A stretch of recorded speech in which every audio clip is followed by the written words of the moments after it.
Good morning, students. I hope that you are well. So, this class we are going to see about motional EMF from Faraday's law. So, last class we have seen motional EMF from magnetic Lorentz force. So, today we are going to see motional EMF from Faraday's law. For that, we are going to consider a rectangular loop kept in a magnetic field. So, we are having a rectangular loop. So, this is a rectangular loop. This rectangular loop is placed in a uniform magnetic field. As usual, the crosses represent magnetic field lines perpendicular to the plane of the blackboard acting inwards. So, we are having a rectangular loop. This rectangular loop is placed in the magnetic field B. Magnetic field is acting perpendicular to the plane of the blackboard inwards. Let L be the breadth of the loop. You consider part of the loop is present in the magnetic field. Now, we are moving this magnetic field towards right with the velocity v. So, in order to move this loop, I have to apply a force. This force makes the loop to move outwards.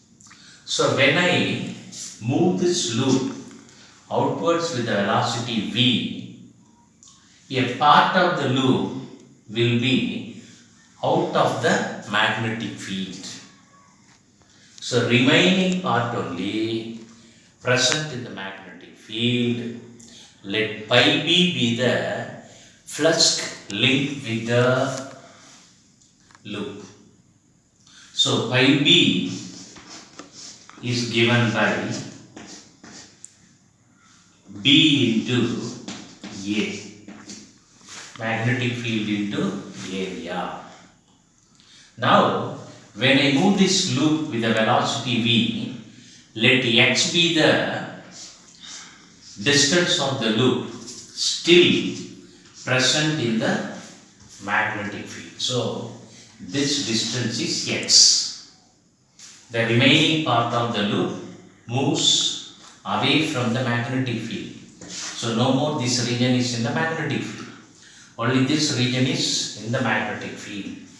Then flux linked with this region is given by B into A, or pi B is equal to B into Lx. So, now this loop is continuously moving. As per Faraday's law, the magnetic flux linked with the loop changes. When the magnetic flux linked with the loop changes, an EMF is induced. So, according to Faraday law, the induced EMF is given by minus d pi b by dt. So, when I substitute the value for pi b, E is equal to minus d by dt of dlx, or I can say E is equal to minus dl into dx by dt. So, dx by dt is nothing but rate of change of displacement. Rate of change of displacement is velocity. So, we will have induced EMF E is equal to minus dLV. So, when you consider the magnitude alone, we will have E is equal to dLV. So, this is the induced EMF in the magnetic field. So, the expression for this induced EMF is obtained by using Faraday's law. So, this arises due to the motion, and hence it is called as motional EMF. Due to this EMF, there is a flow of current. So the current constituted in this loop is given by E by R, that is equal to I is equal to BLV by R. BLV by R. So this is the expression for the induced current in the loop. So next what we are going to see, we are going to prove the law of conservation of energy. So what is this law of conservation of energy states? One form of energy is converted into another form. So now, in order to move this loop, I have to spend energy. That energy is converted into current. Due to this flow of current, what will happen? This loop gets heated and the energy is dissipated in the form of heat energy. So next we are going to see law of conservation of energy for the motional EMF produced by Faraday's law. So now we are going to prove energy conservation for the motional EMF from Faraday's law. So you consider the last diagram what we have drawn. So in order to move that rectangular loop in the magnetic field, I have to apply a constant force in this direction. At the same time, due to the induced EMF, so we are having a loop in the magnetic field.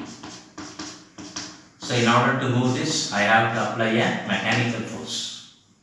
So when I move this loop by applying mechanical force, flux linked with the loop changes.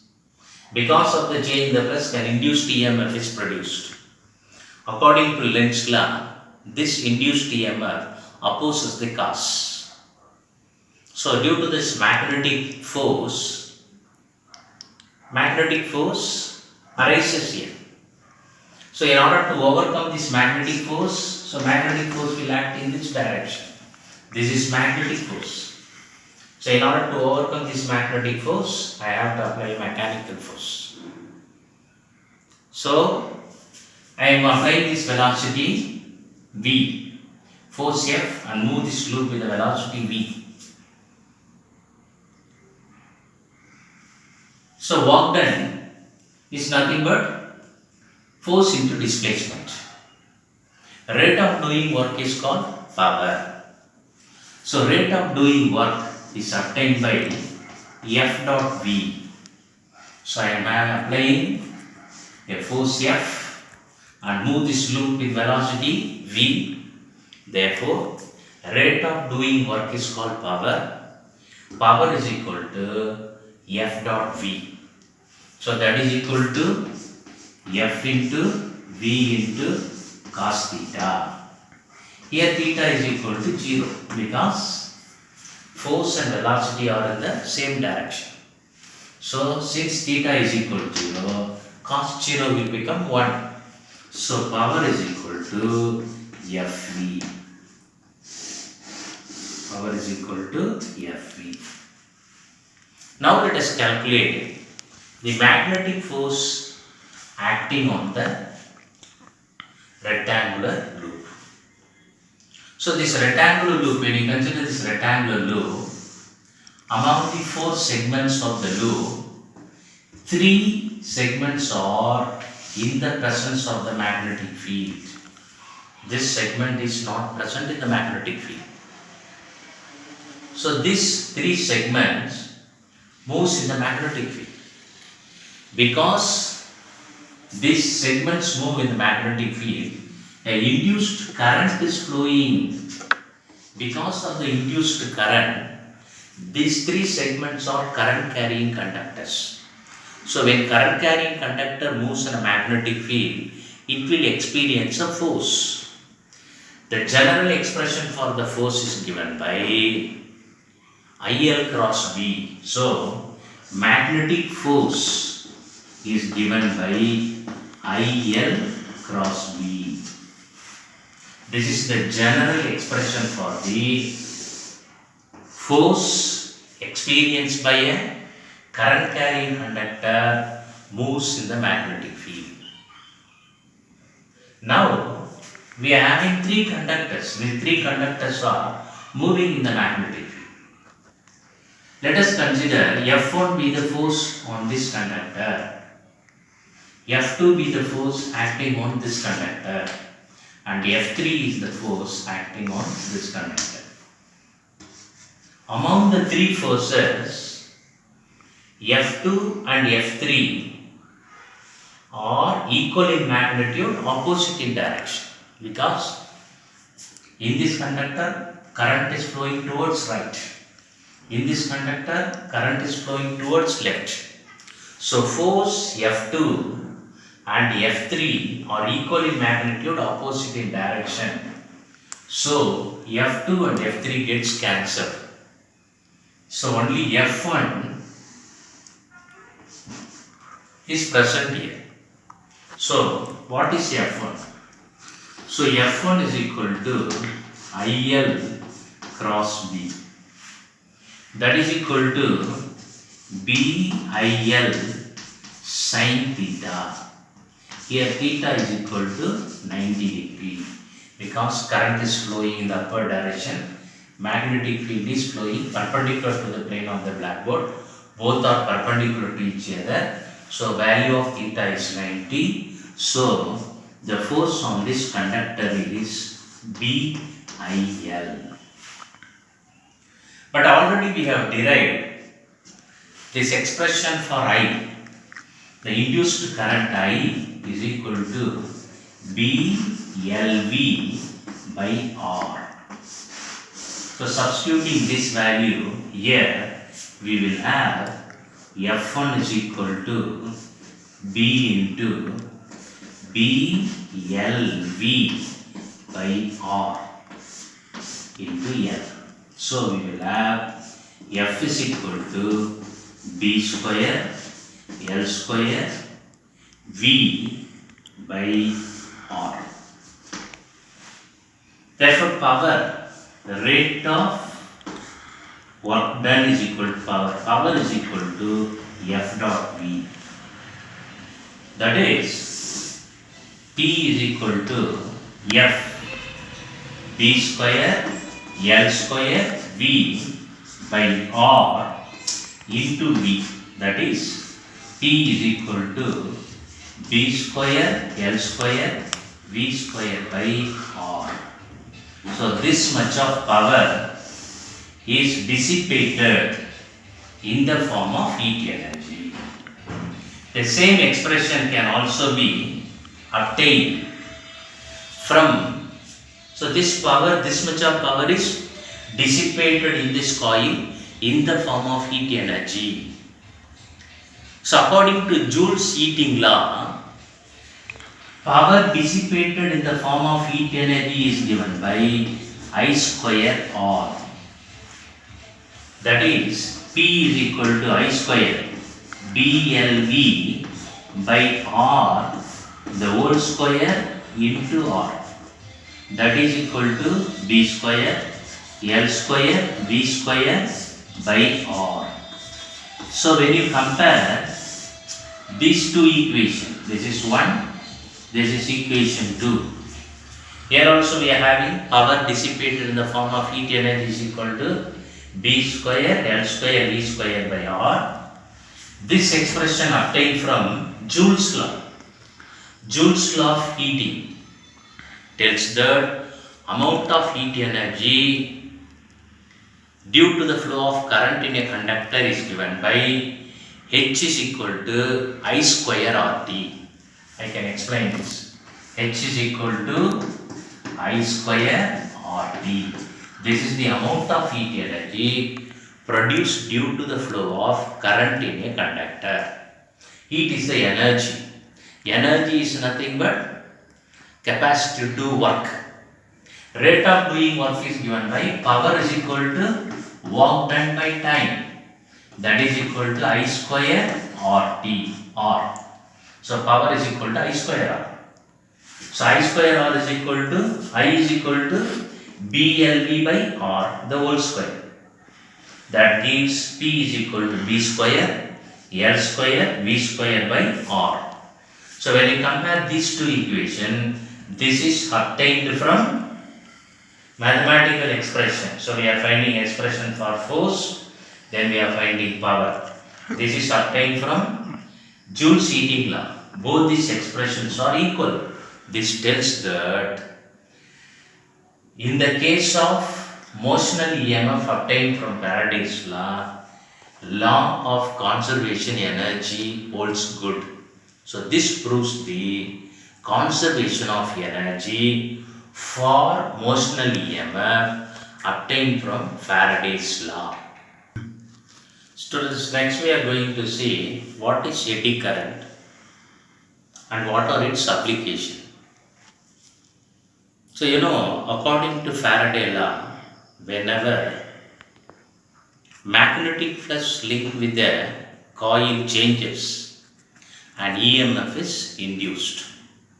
Because of this induced EMF, induced current flows in it.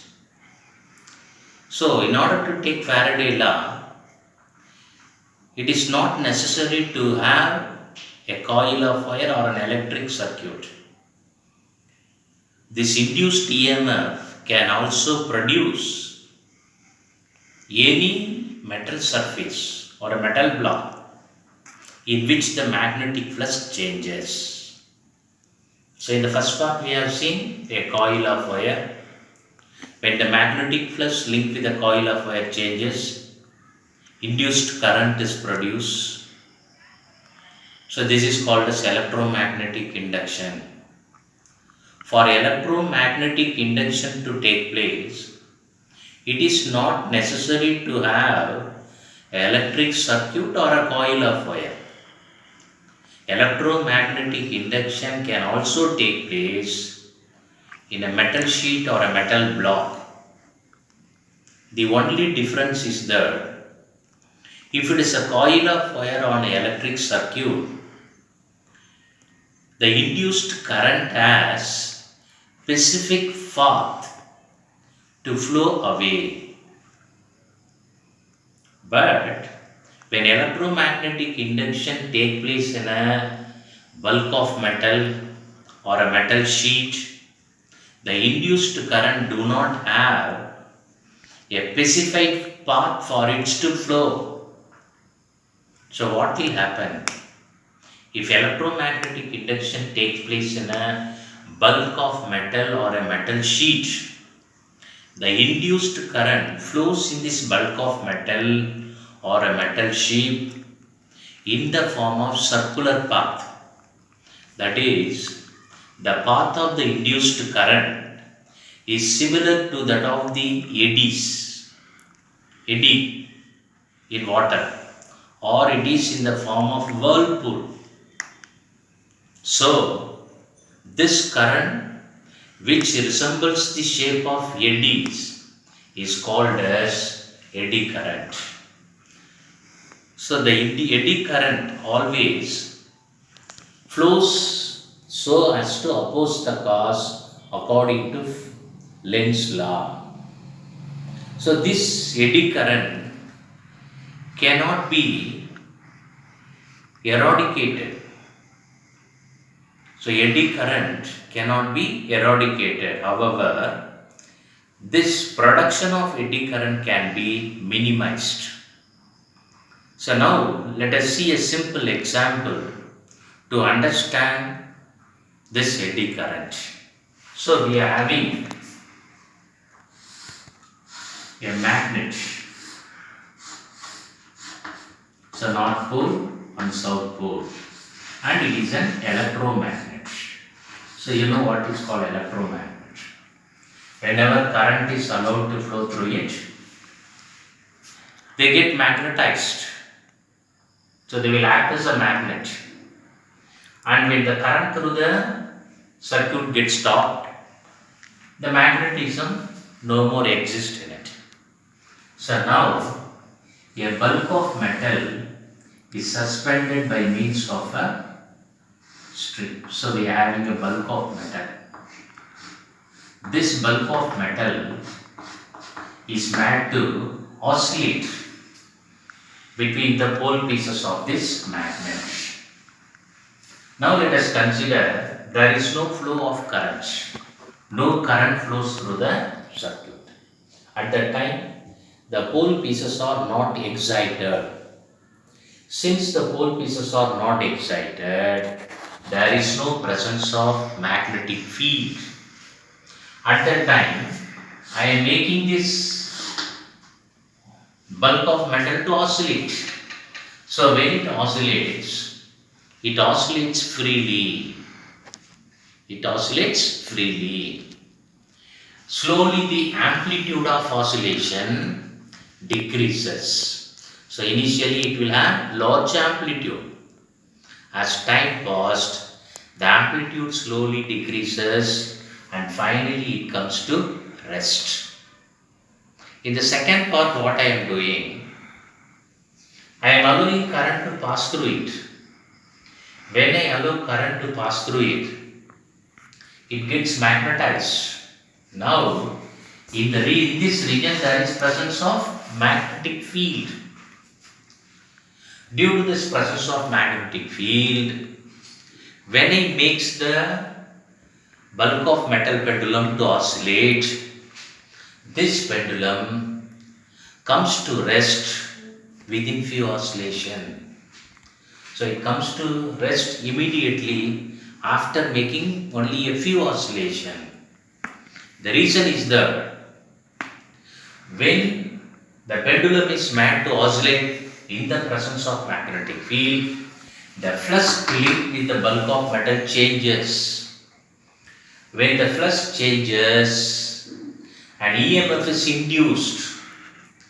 This induced EMF produces eddy current.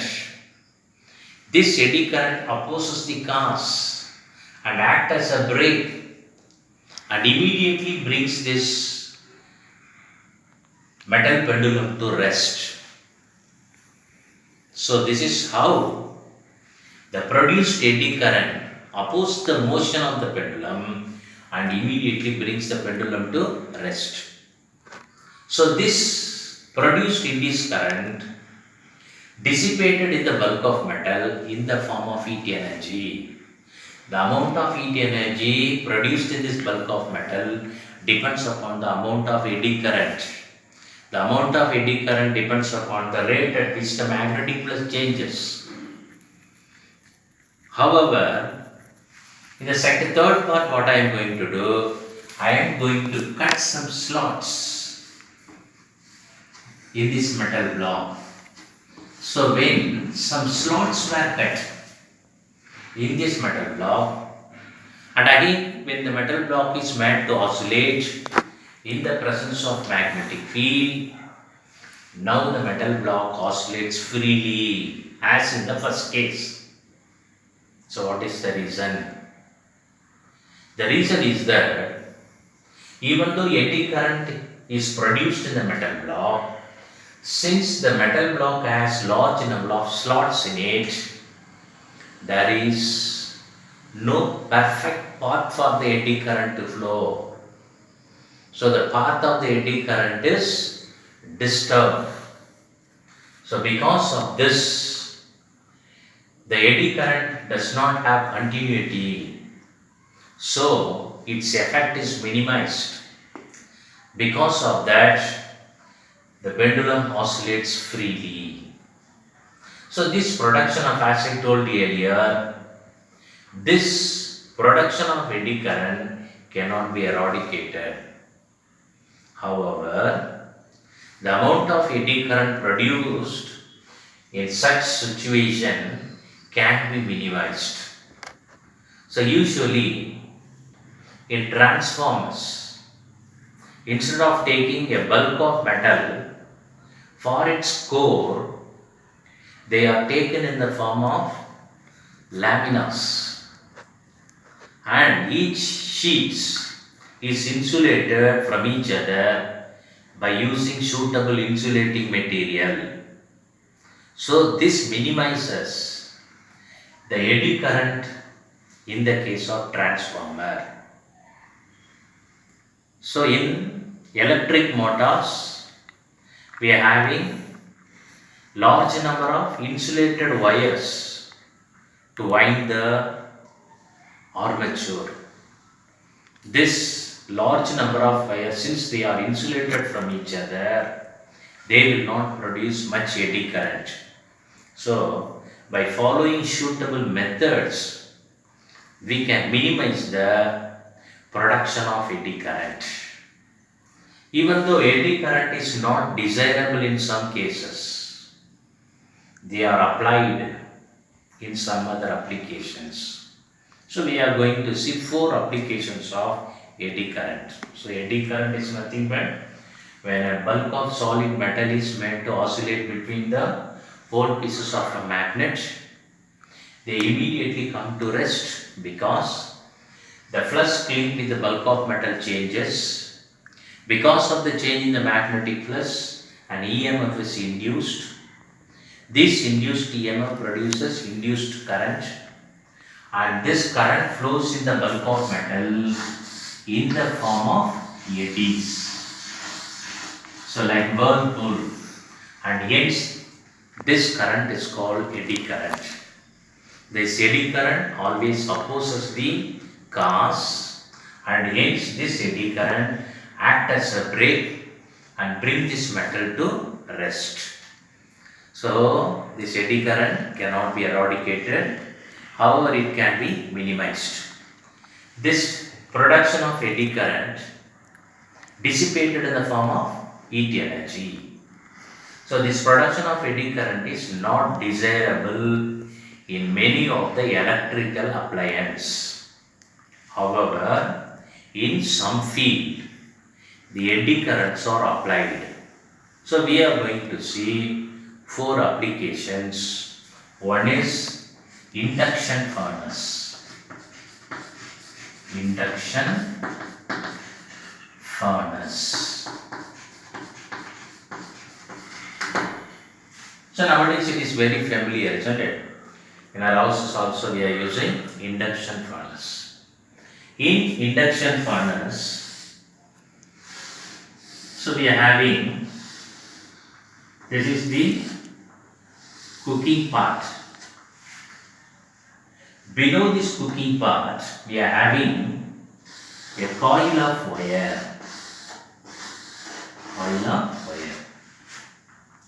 So when to this coil of wire, when rapidly changing current is applied, when rapidly changing electric current is applied, they will produce a rapidly changing magnetic field. Due to this rapidly changing magnetic field, eddy current is produced. Large amount of eddy current is produced, which is can able to produce heat energy. So when a suitable cooking vessel is used, it will produces large amount of heat energy which can cook the foodstuff kept inside the cooking vessel in a short time in a very safety manner. So this is how a induction furnace is used. This induction furnace is based on the principle of eddy current. Next we are going to see electromagnetic brake. So brakes are the devices which are used to stop the vehicle. So in brakes nowadays we are using this brake in 2-wheelers also. That is electromagnetic brakes. We call this brake as a disc brake. So we are having a disc attached to the rotating wheel. So we are having a rotating wheel. To this rotating wheel, we are having a disc. Very near to the disc, we are having magnetic coils. Magnetic coils. So when we want to stop the vehicle, we apply or we pass current to the magnetic coil. So the magnetic coil will produce a rapidly changing magnetic field which will produce eddy current in the disc. This eddy current opposes the rotation of the wheel, and brings that rotating wheel to rest. This is circular type. We are having another type, linear type brakes also. In linear types, they are used in electric trains. So, we are having an arrangement above the rails to produce varying magnetic field. So, this is rail. Above this rail, we are having arrangement to produce eddy current. So, when we want to stop the train, what they used to do, this magnetic fields are changed rapidly by varying magnetic current. So they will produce eddy current in the rails. Due to this eddy current, they will oppose the motion of the train and brings the train to rest. So this is linear type. Linear type train. This is circular type train. So we are having two types of brakes which utilizes the principle of eddy current.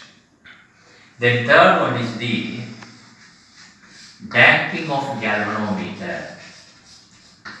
Galvanometer damping. Galvanometer. Damping of galvanometer. So in a galvanometer, you know, in moving coil galvanometer, we are having, this is horseshoe type magnet. North pole, south pole.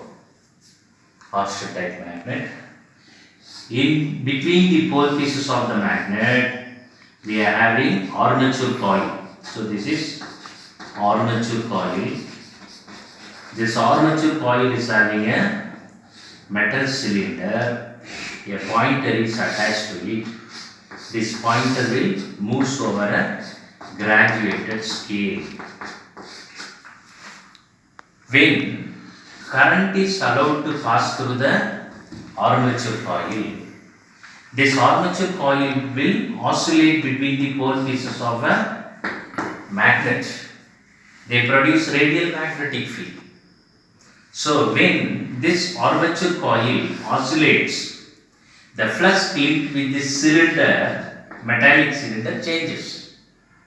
So they will produce eddy current. This eddy current brings this armature coil immediately to rest. So this method of bringing this armature coil immediately to rest soon after the flow of current is stopped is called as galvanometer damping. So galvanometer damping is achieved by the application of eddy current.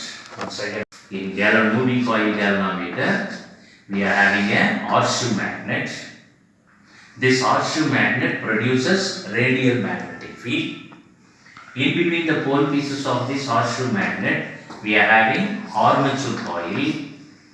This armature coil is wound over a metallic cylinder and it is held in a position by means of a hair spring. So when current is allowed to pass through this armature coil, this coil gets deflected.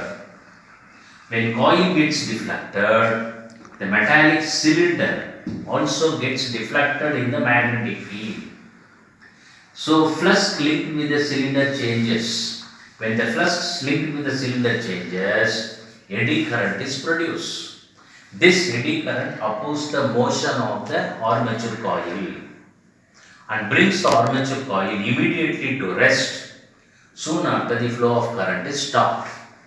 This method of bringing the coil immediately to rest without making few oscillation by using eddy current is called galvanometer damping. So damping of galvanometer is achieved by the application of eddy current. Next one is the eddy current testing. So it can used as a testing element. Eddy current testing. So what is eddy current testing?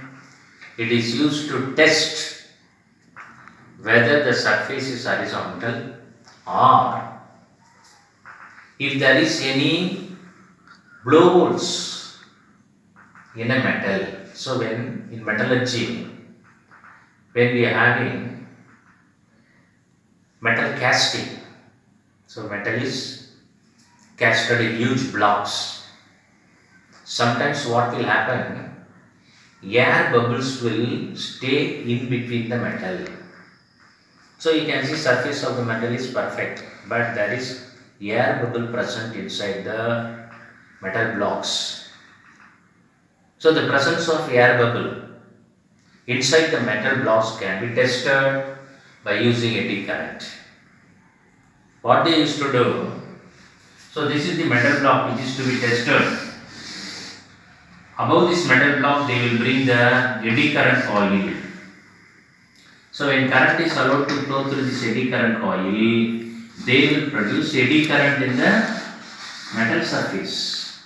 So eddy current coil is brought, they produce varying magnetic field and induced current is produced because of this block of metal. It is a eddy current. So this produced eddy current over the surface of the coil is measured.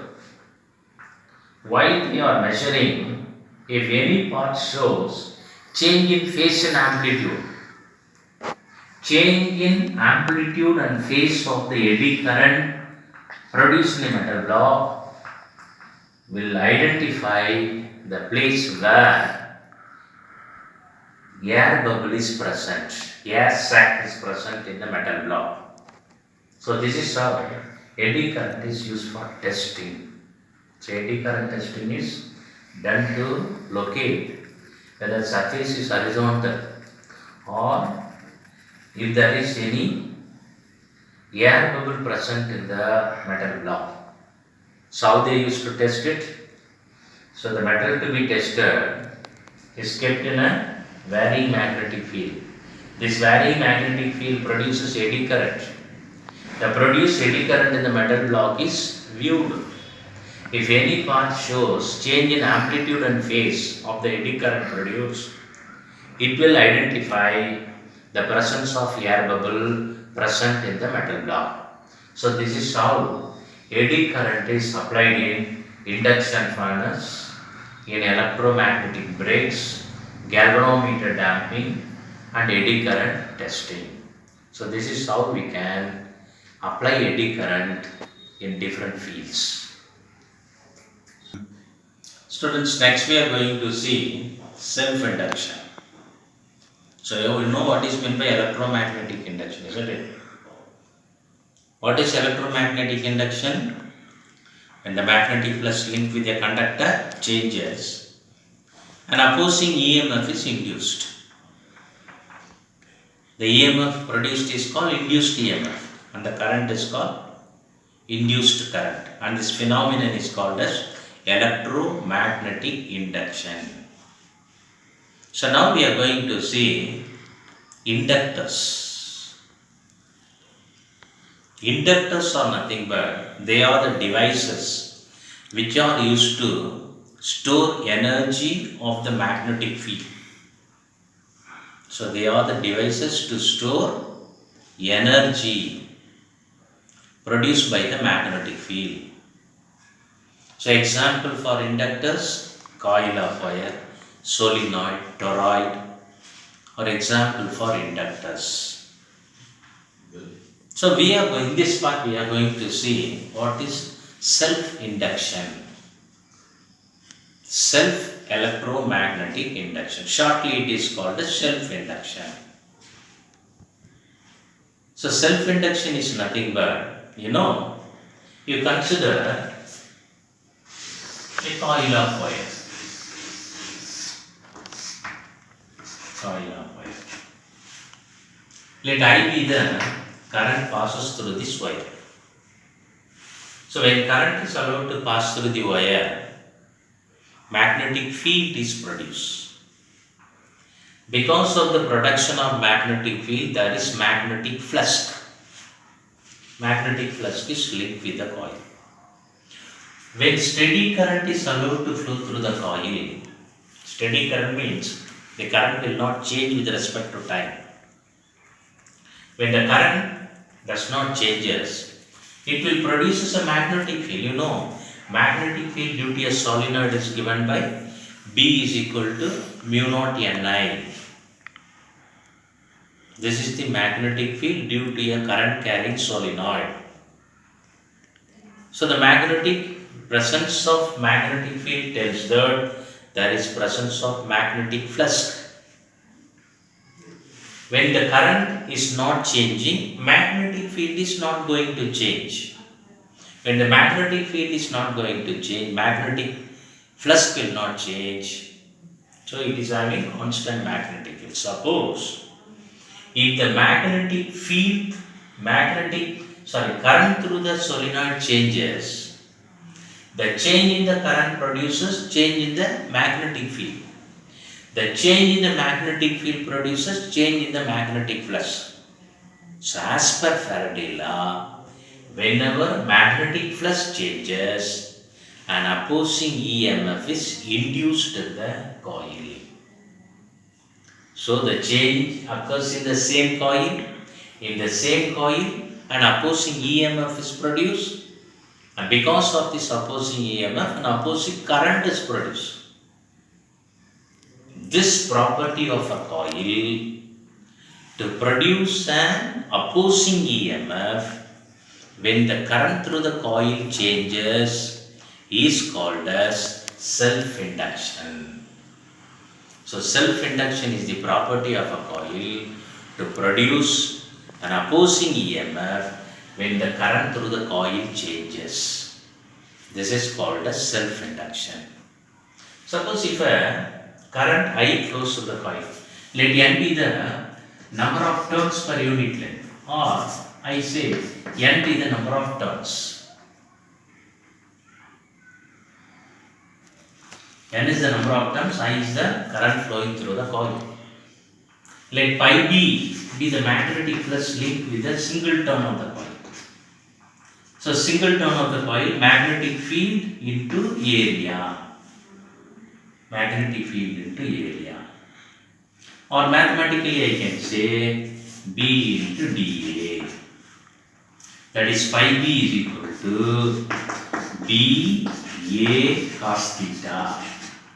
But theta is equal to 0. Therefore phi B is equal to BA. This is the magnetic flux linked with a single turn of the coil. If the coil is having n turns, then we will have n dA. That is n into pi b or n into pi b is the flux linked with the n turns of coil. When this magnetic flux changes, then an opposing EMF is induced. So according to Faraday law, the opposing EMF is given by E is equal to minus dN pi b by dt. dN pi by dt. But phi b is directly proportional to I. Directly proportional to I. That is n into pi b is directly proportional to I. Therefore, n into pi b is equal to Li. That is L is equal to n into pi b by I. So this L is called as coefficient of self-inductance or simply inductance.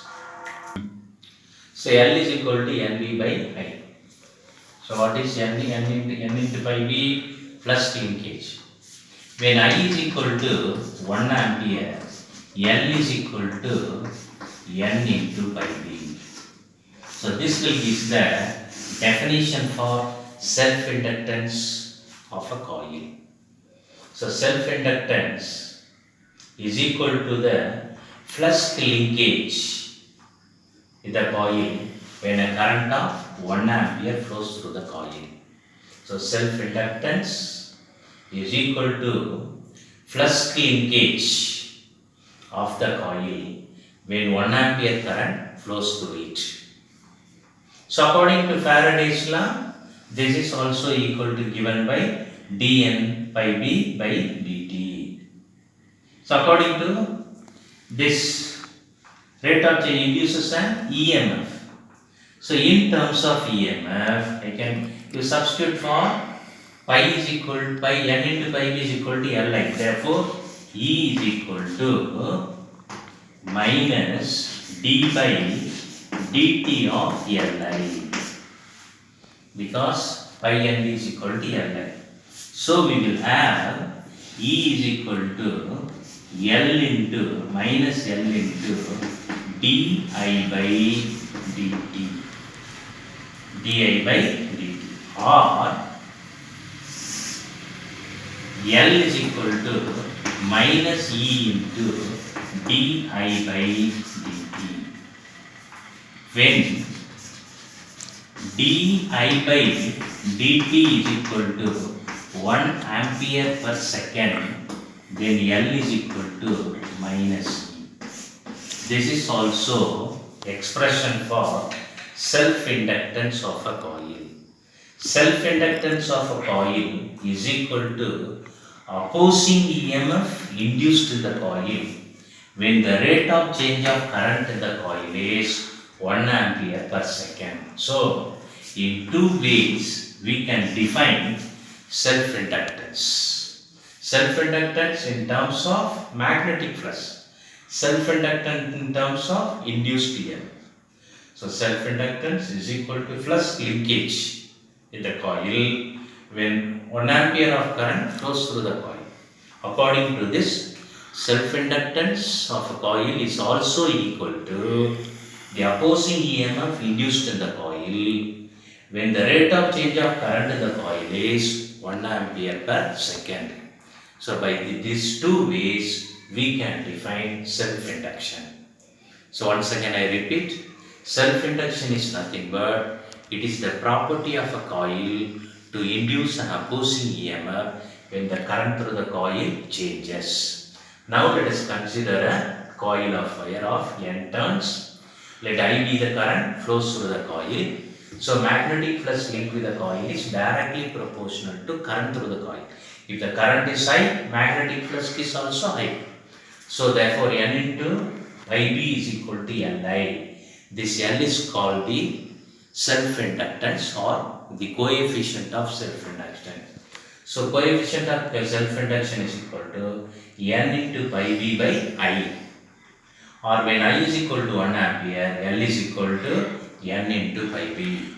So coefficient of self-induction is equal to magnetic flux linked with the coil when a current of 1 ampere flows through the coil. So from Faraday law, when the magnetic flux changes with respect to time, an opposing EMF is induced. So E is equal to minus dN pi by p by dt, but N into pi b is equal to Li. Substituting that value, we will have E is equal to minus L into di by dt, or L is equal to minus E by di by dt. When di by dt is equal to 1 ampere per second, L is equal to minus E. So from this we can define self-inductance is equal to opposing EMF induced in the coil when the rate of change of current through the coil is 1 ampere. So we can also define unit for it. So here you see flux linkage by current. So flux linkage is measured in terms of Weber. So Weber per ampere is the unit for self-inductance. Here opposing EMF is measured in volts. Time is measured in second.